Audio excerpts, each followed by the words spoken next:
Vanakkam. Good morning. Konnichiwa. අද පැල හිටවන දවස නේද? එතකොට මම අද පැලයක් හිටවන විදිය කියලා දෙනවා. මේක මොකද්ද මේ? මල් පෝච්චිය. මල් පෝච්චියක අපි අද මේ මොන පැලයක්ද? නෑ මේ නයි මිරිස් පැලයක්. සර මිරිස් පැලයක්. අපි මිරිස් පැලේ හිටවන්නයි යන්නේ. දැන් මේකේ ඇතුළට මොනවද ඔයාලා ඉස්සෙල්ලාම දැම්මේ? පොල් කෙඳි. ඊට පස්සේ මොනවද දැම්මේ? ගල් ගඩොල් කැට. ඊට පස්සේ මොනවද දැම්මේ? කොහොර පස් දැම්මා. දැන් අපි පැල හිටවද්දි සමහර අත්තම්මලා අම්මලා අක්කිලා දන්නේ නැහැ. පැල හිටවද්දි මේ පැලේ මෙහෙම ගුලි කරලා ඉවරලා මෙහෙම දානවා. එහෙම නෙමෙයි පැල හිටවන්නේ. හොඳට බලා ගන්න. ඔන්න සරස්ස දැන් මෙතනින් වලක් හැරුවා.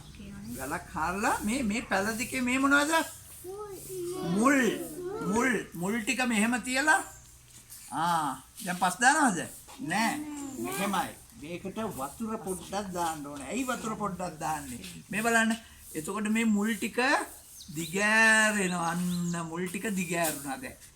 දැන් එහෙම මුල් ටික මෙහෙම දිගෑරුණා වතුර පොඩ්ඩක් දැම්මාම. ඊට පස්සේ පස් ටිකක් දානවා. පස් ටිකක් දාලා වේලිච්චි පස්. වතුර නැති පස්. මෙහෙම උඩින් දාන්න ඕන. එහෙම දාලා හොඳට මෙතනින් ටිකක් තද කරන්න ඕන. දැන් ඔයගොල්ලොත් හිටවන්න ඕනේ ඊගවට. දැන් ඊට පස්සේ මේකට වතුර දානවද? නෑ. දවස් 3ක් වතුර දාන්න ඕනේ. ඇයි අපි අර දාපු වතුර ටික දාලා තෙත නැති පස් මෙහෙම දැම්මහම ආයෙ මුකුත් වෙන්නේ නෑ මේ පැලේට. පැලේ හිටවලා ඔයා හොඳට හැදෙන්න ඕන චූටි පැලේ කියලා අපි කියන්න ඕන.